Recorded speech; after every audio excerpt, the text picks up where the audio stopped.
యెఫ్తా ఒక మృక్కుబడి చేశాడు. దేవుడు మృక్కుబడికి కట్టుబడినవాడు.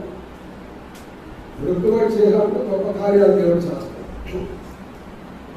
మరి ప్రభువా, ఏంటి యెహోవా అన్ని జనాలు నీ ప్రజలు ఇశ్రాయేలు దాడి చేయడు, నీ ప్రజలు ఓడిపోవడం మీద అర్థం కాదు, నీ వాళ్ళ మీద మాకు విజయం ఇవ్వాలి అని ఒక మొక్కుబడి చేస్తాడు. అమ్మో, నీవు మాకు అప్పగిస్తే, వాళ్ళ మీద నాకు విజయం ఇస్తే, వాళ్ళు ఓడిస్తే, వాళ్ళు నాకు అప్పగిస్తే, నేను ఇంటికి వెళ్ళినప్పుడు నా ఇంటి ద్వారం నుంచి ఏదైతే వస్తుందో అది ఏం చేస్తాను, ప్రతిష్ఠించేస్తాను, దాన బలిగా అర్పించేస్తాను. దాన బలిగా ఇది యెఫ్తా యొక్క మొక్కుబడి. చాలా జాగ్రత్తగా వినండి. భక్తి అంటే ఆశావాసి కాదు.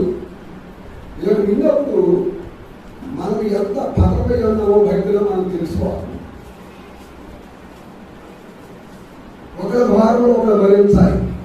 ఇశ్రాయేలు ఓడిపోతే, ఇశ్రాయేలు మీద అమోరీ దాడి చేస్తే యెఫ్తాకి వెళ్ళిపోయింది. ఆయన దాకా ఆయన రక్షించుకోవచ్చు, ఆ ఇంట్లో ఆయన ఉండొచ్చు. కానీ దేవుని ప్రజలు మరి శత్రువులకు అప్పగింపబడతారా, దేవునికి అవమానం, దేవుని ప్రజలు విజయం పొందాలి, ఆ యొక్క అన్యజనులు ఓడించాలి. అది దేవుడిగా ఆ యొక్క అస్పతాలుగా పట్టుదల. దేవుడికి మహిమ రావాలి. దేవుని ప్రజలకు విజయం అంటే దేవునికి మహిమ. కాబట్టి మొక్కుబడి చేస్తాం. నువ్వు ఆ యొక్క అమోనీయుల్ని నాకు అప్పగిస్తే నా చేతికి అన్నాడు అప్పగిస్తే, నేను ఇంటికి వెళ్ళినప్పుడు నా ఇంట్లో నుంచి ఏదో వస్తే అది నీకు దానబలిగా ఇచ్చేస్తాను. మొక్కుబడి చేసిన తర్వాత దేవుడు గొప్ప విజయం ఇచ్చినాడు. ఎలాంటి విజయం అంటే అక్కడ 33 చూస్తే, అనగా అరోయేలు మొదలుకొని మిన్నీతు వరకు, అరోయేలు మొదలుకొని మిన్నీతుకు వచ్చే వరకు, అమెరికే 40 వరకు 20 పట్టణంలో వారి నిశ్వాసముగా 20 పట్టణాలు కొద్ది జనం దగ్గర ఓడిపోయారు. కొద్ది జనం దగ్గర ఓడిపోయినా 20 పట్టణాల మీద ఇప్పుడు దేవుడు విజయించి అర్థం చేసింది. యెఫ్తా ఇశ్రాయేలు అమోనీయులు అర్థం చేసి సాతాను సంబంధమైన ఆ యొక్క అన్ని అర్థం చేశారు. కాబట్టి ఇక్కడ విజయం వచ్చిన తర్వాత, దేవుడు అమోనీయులు అప్పగించిన తర్వాత ఇంటికి వచ్చినప్పుడు ఎవరు వస్తారు? ఎదురుగా ఆ ద్వారం కూడా ఆ యెఫ్తా కుమార్తె వస్తుంది. కుమార్తె వచ్చినప్పుడు చూసినాడు, ఏంటన్నాడు? అయ్యో నా కుమారి, నీవు నన్ను బహుగా కృంగ చేసింది. మొక్కుబడి చేసినప్పుడు ఆవిడ ఏం చేసింది? ఆవిడ ఇంట్లో ఉంటాయి. అయితే కృంగ చేసింది. నీవు నన్ను తల్లడింపజేయ వాళ్ళు పడకపోయి ఉన్నావు. నేను యెహోవాకు మాట ఇచ్చి ఉన్నాను కనుక వెనుక తీయలేను. ఇంకా ముందు నాకు వచ్చిన నేను 36 యెఫ్తా నిష్కాలంలో ఉన్న తన ఇంటికి వచ్చినప్పుడు అతని కుమార్తె ఏం చేస్తున్నామా? తంబురతోనూ నాట్యముతోనూ బయలుదేరి అక్కడ ఎదుర్కొంది. తండ్రిని ఎదుర్కొనే పద్ధతి ఇది. మనం కూడా మన పరమతని ఎదుర్కొనే పద్ధతి ఇది.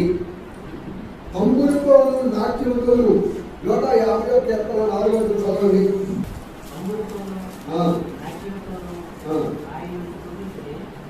తమ్ముడితోనూ నాట్యముతోనూ ఆయన స్తుతించుడి. అక్కడ అక్కడ తంబుర నాట్యంతో స్థుతించడం రాయలేదు. ఈ రెండు విషయాలు బట్టి ఈ చిన్నది ఆరాధికురాలు, దేవుణ్ణి ఆరాధించిన ఆరాధికురాలు. తంబురు పట్టుకోవడం మనం గాలకు ఎప్పుడు మామూలుగా ఎప్పుడు వస్తాము, ఇప్పుడు వస్తుంది మామూలు ఎప్పుడు వస్తాము, పాట పాడినప్పుడు మనము వాయిస్తాం, క్యాషువల్గా వాయిస్తాం. ఆమె గాయకురాలు, దేవుడిని ఆరాధికురాలు, గాయకురాలు. మరి నాట్యం అనేది డ్యాన్స్ పాడడం కాదు, కానీ సంతోషించాం. ఆనందించుడి, మళ్ళా చెప్తున్నాను, ఆనందించుడి. దేవుడిలో ఉండి నువ్వు దేవుడు నిజముగా నువ్వు ఆత్మానుసారంగా దేవుడిని ఎరిగి ఉంటే దేవుడిలో ఉండే సంతోషం ఇంకా దేవుడిలో కూడా నీకు ఉండదు. దేవుడిలో ఉండదు, ధనంలో ఉండదు, బలంలో ఉండదు, పదవిలో ఉండదు, దేవుడిలో కూడా ఉండదు. ఎందుకంటే నిత్య సంతోషమే. ఒక దినముది కాదు, ఒక వారం మీద కాదు, ఒక నెల మీద కాదు, ఒక సంవత్సరం మీద కాదు. దేవుడు నిత్యుడు, మనకు నిత్య రాజ్యం ఉంది, నిత్య సంతోషము. దేవుణ్ణి ఎరిగితే ఆత్మానుసారుడు ఆత్మ విషయం మీద మనసు ఇస్తాడు చూడా. కాబట్టి శ్రమ అయినా, బాధ అయినా, ఇరుకైనా, ఇబ్బంది అయినా, వ్యాధి అయినా, శ్వాస అయినా ఏదైనప్పుడు కూడా దేవుడిని ఎరిగినప్పుడు ఆ పరసంబంధమైన ఆనందం అనేది నిత్యం కూడా ఉంటాడు. జక్కయ్య ధనంలో డబ్బు సంపాదించినప్పుడు సంతోషం లేదు. జక్కయ్య ఎప్పుడు సంతోషించాడు? యేసు ప్రభువు ఎప్పుడైతే ఇంటికి చేర్చుకోవడో అప్పుడు సంతోషించాడు చూడరా, అప్పుడు సంతోషించాడు. కాబట్టి ఈ చిన్నదాని ఉండే లక్షణాలు చాలా శ్రేష్టమైనవి. ఈ చిన్నది ఆరాధికురాలు, ఈ చిన్నది గాయకురాలు, ఈ చిన్నది దేవుడిలో సంతోషించిన చిన్నది. ఆనందించడం అలా చెప్తున్నాను, ఆనందించడం. నా ఆత్మ గానం చేసేది అక్కడ దాని 105 కేతాను. కాబట్టి 3 లక్షలు అక్కడ చూస్తాం. ఆ తర్వాత చూడండి, ఇక్కడ తండ్రి చెప్పినప్పుడు 36వ చూస్తే ఆమె, నా తండ్రి యెహోవాకు మాట ఇచ్చినవా, నీ నోటి నుండి బయలుదేరిన మాట చెప్పడం నాకు చేయము. అంత మంచి మాట ఎవరైనా చెప్పగలరు ఈ మాట? నా తండ్రి మాట ఇచ్చివా, నా తండ్రి నీ నోటి నుండి బయలుదేరిన మాట చొప్పున నాకు చేయి. అంత గొప్ప ఆ మాటలో నాకు ఏడ్చేది విధేయత. ఆమె యొక్క విధేయత మనం చూస్తాం. మీరు మనకి పల్లాకు తండ్రి దేవుడి మార్గం, ఆత్మీయ తండ్రి మార్గం, శారీరక తండ్రి అది పిల్లలు ఎంత విధేయత పాపం ఉంటాయి. ఎంత చక్కగా తండ్రిని పిలుస్తుంది, నా తండ్రి అని అన్నాడు. యెహోవాకు మాట ఇచ్చివా, నీ నోటి నుండి బయలుదేరిన మాట చొప్పున నాకు చేయము. ఆ మాటలో విధేయత్వం, ఆమె విధేయురాలు. చూడండి, రోమపత్రిక 5:19 చదవండి.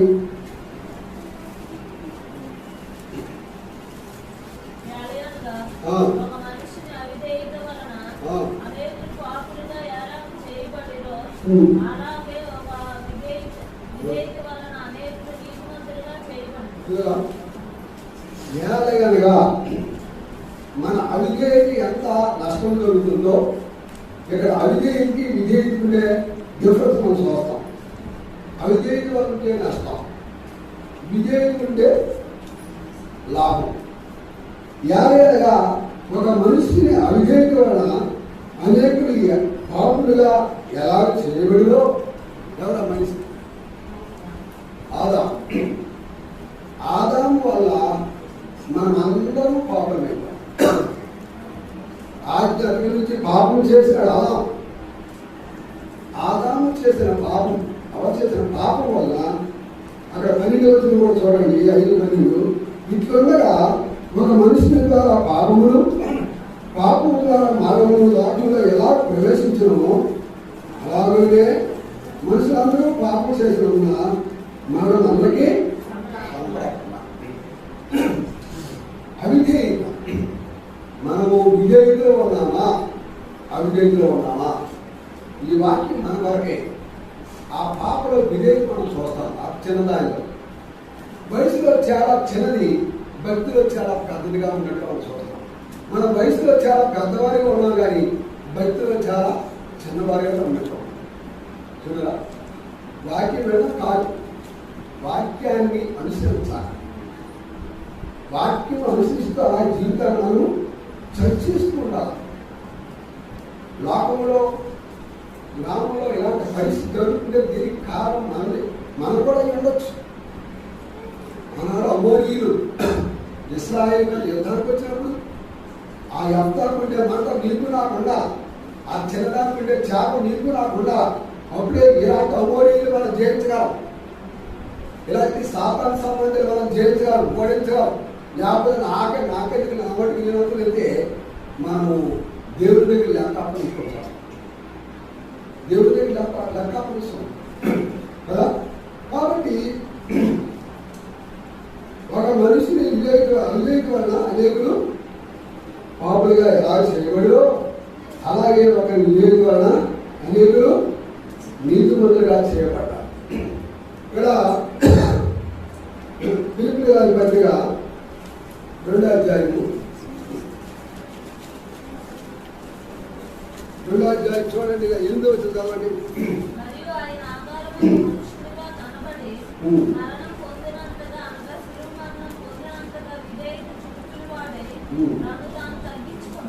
చూడరా యేసు ప్రభువారు ఆయన ఆకారం ముందు మొదలుగా కనబడి ఆ ఆలోచన ఉంది. ఆయన దేవుని స్వరూపం కలవాడి ఉండి దేవుడితో సమానంగా ఉండుగా విడిచిపెట్టకూడదు, బాధ్యతలు ఎంచుకోలేదు. కానీ అంతా ఏంటి? యేసు ప్రభువారు దేవుని కుమారుడే. దేవుని కుమారుడు కూడా దాసుని స్వరూపాన్ని ధరించుకోవడం, విధేయుని చూపించాడు. విధేయుడు చాలా ప్రాముఖ్యమైనది. దేవునికి మనం విధేయులై ఉండాలి, దేవుని వాక్యానికి మనం విధేయులై ఉండాలి. ఆ పాప తండ్రి యెహోవాకు మాట ఇచ్చిందివా, నీ నోట నుండి బయలుదేరిన మాట చొప్పున నాకు చేయము. ఈ మాట మనం చెప్పగలమా? దేవుని నోటి నుండి వచ్చిన మాట ప్రకారం మనం చేస్తామా? మనం బాప్తిసం తీసుకున్నప్పుడు మనం చేసిన నిబంధన ప్రభుత్వం చేసిన నిబంధన మనం అనుసరిస్తామా? ఎంత కాస్ట్లీ జీవితం మనం చేసినా చాలా విలువైన జీవితం. విలువైన జీవితాన్ని విలువైనదానిగా మనం ఉపయోగపరుచుకుంటే చాలా ఫలితం దాన్ని పొందుతాం. లేకపోతే చాలా ఫలితం మనం పొందుకోలేదు. బంగారం పోయేస్తాం, ఒక 10 బంగారం గురించి మోరబడితే ఏం ప్రయోజనం? దాని మీద వాడుకుంటే దాని తారుగా ఆ యొక్క ప్రయోజనం మనము ఉపయోగపడతాం.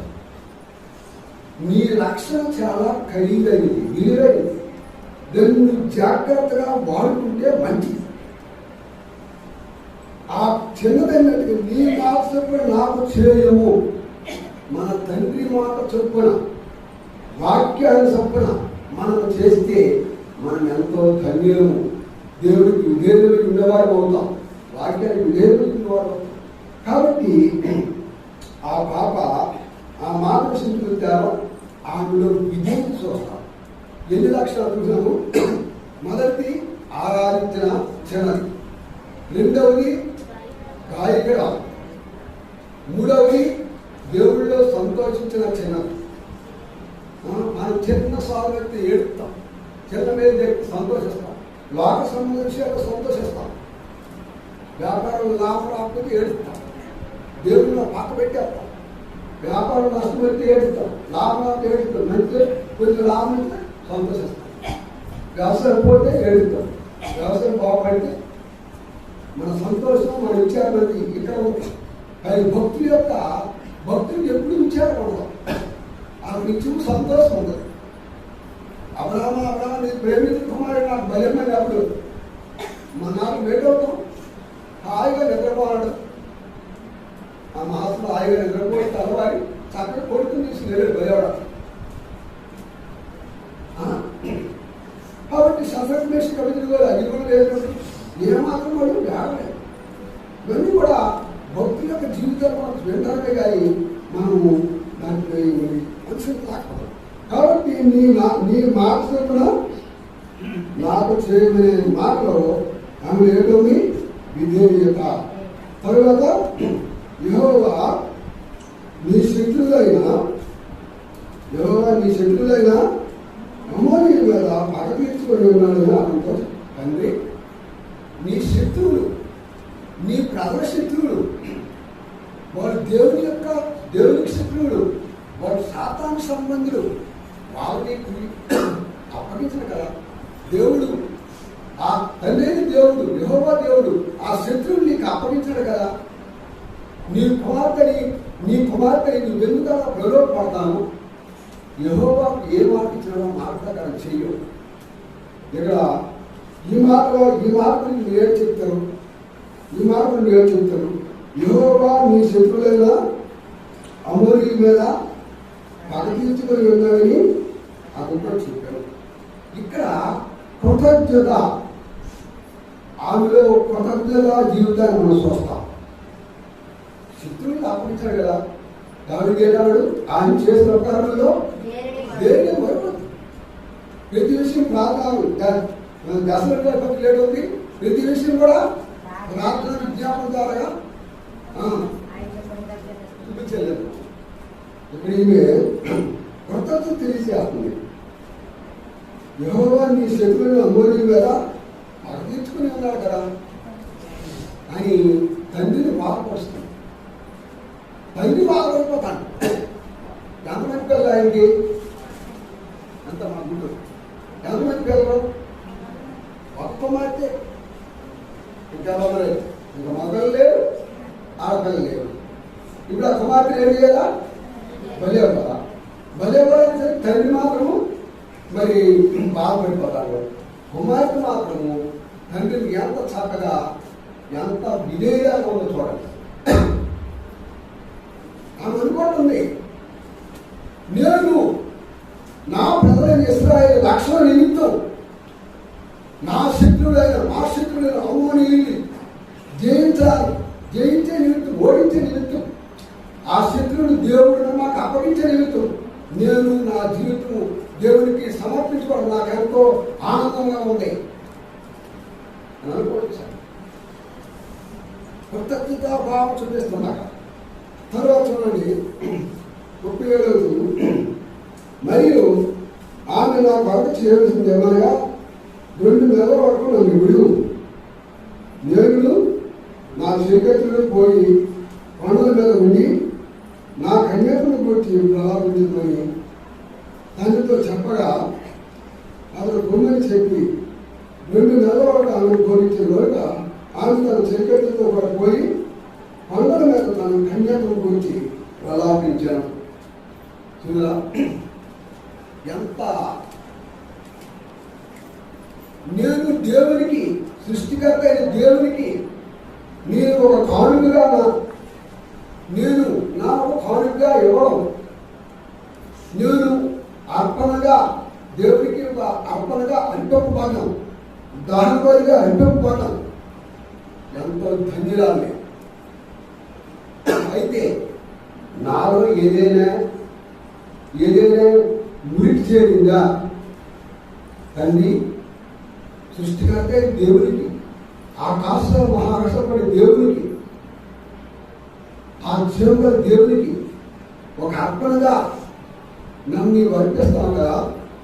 అయితే నాలో ఏదైనా ఒక కల్మషం ఏదైనా ఉందేమో, ఒక గురికి నేను నా కన్యాత్వం గురించి, నా యొక్క కన్యాత్వం గురించి, నా యవ్వన జీవితంలో నేను ఏ పురుషుడినైనా చూశానేమో, ఏ పురుషుడితో మాట్లాడినేమో, ఏదైనా చెడ తలంచేయలేమో, ఏ తల్లిని ఏమైనా మాట అనలేమో, ఏ తల్లిని ఏమైనా మాట అనలేమో, దేవునికి వ్యతిరేకమైన దేవుడు చేసేదేమో. ఇప్పుడు ఈయన దేవునికి అర్పించిన నేను అర్పింపబడినప్పుడు ఆయన అది సంతోషంతో ఆగ్రహించాలి. ఆయన ఆ బలి నేను అప్పుడుగా అర్పించినప్పుడు ఆయన సంతోషంతో ఆయన్ని ఆగ్రహించాలి, అంగీకరించాలి.